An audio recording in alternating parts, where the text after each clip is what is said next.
Good evening. On Wednesday, 14 Americans were killed as they came together to celebrate the holidays. They were taken from family and friends who loved them deeply.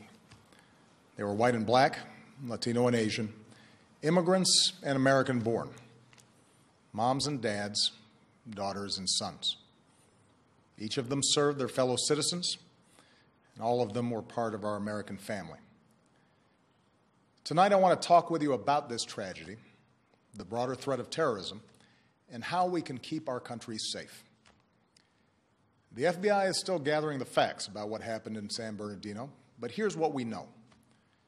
The victims were brutally murdered and injured by one of their co-workers and his wife. So far, we have no evidence that the killers were directed by a terrorist organization overseas or that they were part of a broader conspiracy here at home. But it is clear that the two of them had gone down the dark path of radicalization, embracing a perverted interpretation of Islam that calls for war against America and the West. They had stockpiled assault weapons, ammunition, and pipe bombs. So this was an act of terrorism designed to kill innocent people. Our nation has been at war with terrorists since al-Qaeda killed nearly 3,000 Americans on 9/11. In the process, we've hardened our defenses, from airports to financial centers to other critical infrastructure. Intelligence and law enforcement agencies have disrupted countless plots here and overseas and worked around the clock to keep us safe. Our military and counterterrorism professionals have relentlessly pursued terrorist networks overseas, disrupting safe havens in several different countries, killing Osama bin Laden, and decimating al-Qaeda's leadership. Over the last few years, however, the terrorist threat has evolved into a new phase. As we've become better at preventing complex, multifaceted attacks like 9/11, terrorists turn to less complicated acts of violence like the mass shootings that are all too common in our society. It is this type of attack that we saw at Fort Hood in 2009, in Chattanooga earlier this year, and now in San Bernardino. And as groups like ISIL grew stronger amidst the chaos of war in Iraq and then Syria, and as the internet erases the distance between countries, we see growing efforts by terrorists to poison the minds of people like the Boston Marathon bombers and the San Bernardino killers. For 7 years, I have confronted this evolving threat each and every morning in my intelligence briefing. And since the day I took this office, I have authorized U.S. forces to take out terrorists abroad precisely because I know how real the danger is. As Commander-in-Chief, I have no greater responsibility than the security of the American people. As a father to 2 young daughters who are the most precious part of my life, I know that we see ourselves with friends and co-workers at a holiday party like the one in San Bernardino. I know we see our kids in the faces of the young people killed in Paris. And I know that after so much war, many Americans are asking whether we are confronted by a cancer that has no immediate cure. Well, here's what I want you to know. The threat from terrorism is real, but we will overcome it. We will destroy ISIL and any other organization that tries to harm us. Our success won't depend on tough talk or abandoning our values or giving in to fear. That's what groups like ISIL are hoping for.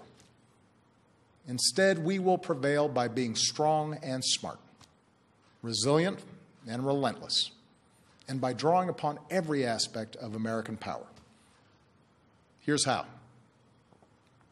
First, our military will continue to hunt down terrorist plotters in any country where it is necessary. In Iraq and Syria, airstrikes are taking out ISIL leaders, heavy weapons, oil tankers, infrastructure. And since the attacks in Paris, our closest allies, including France, Germany, and the United Kingdom, have ramped up their contributions to our military campaign, which will help us accelerate our effort to destroy ISIL. Second, we will continue to provide training and equipment to tens of thousands of Iraqi and Syrian forces fighting ISIL on the ground so that we take away their safe havens. In both countries, we're deploying special operations forces who can accelerate that offensive. We've stepped up this effort since the attacks in Paris and will continue to invest more in approaches that are working on the ground. Third, we're working with friends and allies to stop ISIL's operations, to disrupt plots, cut off their financing, and prevent them from recruiting more fighters. Since the attacks in Paris, we've surged intelligence sharing with our European allies. We're working with Turkey to seal its border with Syria. And we are cooperating with Muslim-majority countries and with our Muslim communities here at home to counter the vicious ideology that ISIL promotes online. Fourth, with American leadership, the international community has begun to establish a process and timeline to pursue ceasefires and a political resolution to the Syrian war. Doing so will allow the Syrian people and every country, including our allies, but also countries like Russia, to focus on the common goal of destroying ISIL, a group that threatens us all. This is our strategy to destroy ISIL. It is designed and supported by our military commanders and counterterrorism experts, together with 65 countries that have joined an American-led coalition. And we constantly examine our strategy to determine when additional steps are needed to get the job done. That's why I've ordered the Departments of State and Homeland Security to review the visa waiver program under which the female terrorist in San Bernardino originally came to this country. And that's why I will urge high-tech and law enforcement leaders to make it harder for terrorists to use technology to escape from justice. Now, here at home, we have to work together to address the challenge. There are several steps that Congress should take right away. To begin with, Congress should act to make sure no one on a no-fly list is able to buy a gun. What could possibly be the argument for allowing a terrorist suspect to buy a semi-automatic weapon? This is a matter of national security. We also need to make it harder for people to buy powerful assault weapons, like the ones that were used in San Bernardino. I know there are some who reject any gun safety measures, but the fact is that our intelligence and law enforcement agencies, no matter how effective they are, cannot identify every would-be mass shooter, whether that individual is motivated by ISIL or some other hateful ideology. What we can do, and must do, is make it harder for them to kill. Next, we should put in place stronger screening for those who come to America without a visa so that we can take a hard look at whether they've traveled to war zones. And we're working with members of both parties in Congress to do exactly that. Finally, if Congress believes, as I do, that we are at war with ISIL, it should go ahead and vote to authorize the continued use of military force against these terrorists. For over a year, I have ordered our military to take thousands of airstrikes against ISIL targets. I think it's time for Congress to vote to demonstrate that the American people are united and committed to this fight. My fellow Americans, these are the steps that we can take together to defeat the terrorist threat. Let me now say a word about what we should not do. We should not be drawn once more into a long and costly ground war in Iraq or Syria. That's what groups like ISIL want. They know they can't defeat us on the battlefield. ISIL fighters were part of the insurgency that we faced in Iraq.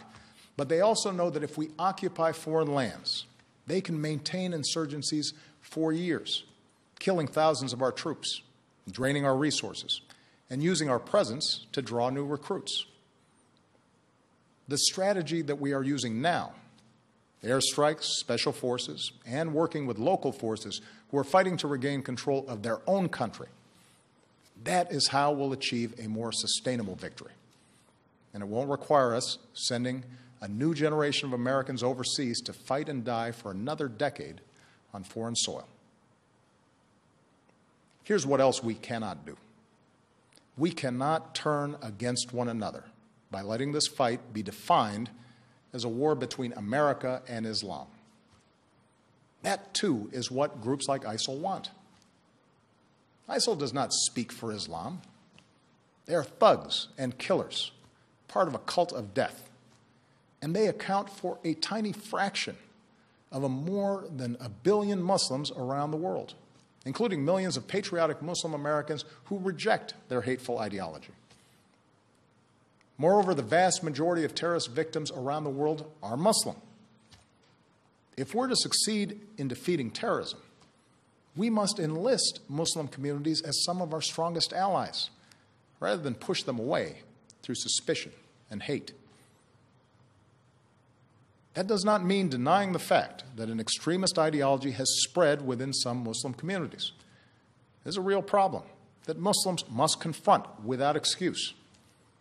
Muslim leaders here and around the globe have to continue working with us to decisively and unequivocally reject the hateful ideology that groups like ISIL and al-Qaeda promote, to speak out against not just acts of violence, but also those interpretations of Islam that are incompatible with the values of religious tolerance, mutual respect, and human dignity. But just as it is the responsibility of Muslims around the world to root out misguided ideas that lead to radicalization, it is the responsibility of all Americans, of every faith, to reject discrimination. It is our responsibility to reject religious tests on who we admit into this country.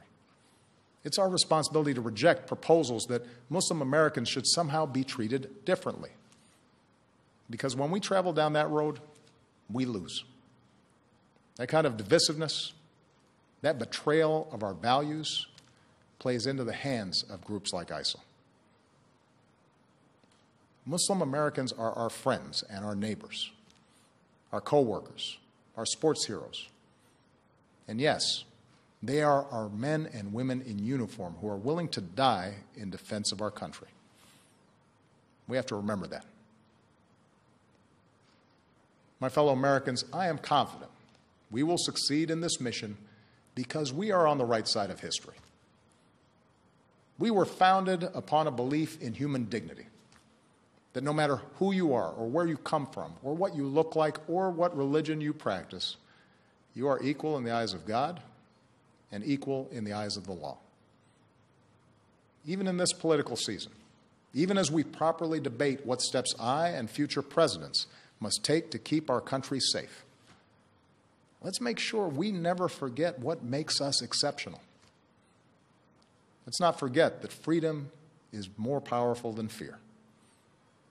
That we have always met challenges, whether war or depression, natural disasters or terrorist attacks, by coming together around our common ideals as one nation and one people. So long as we stay true to that tradition, I have no doubt that America will prevail. Thank you. God bless you, and may God bless the United States of America.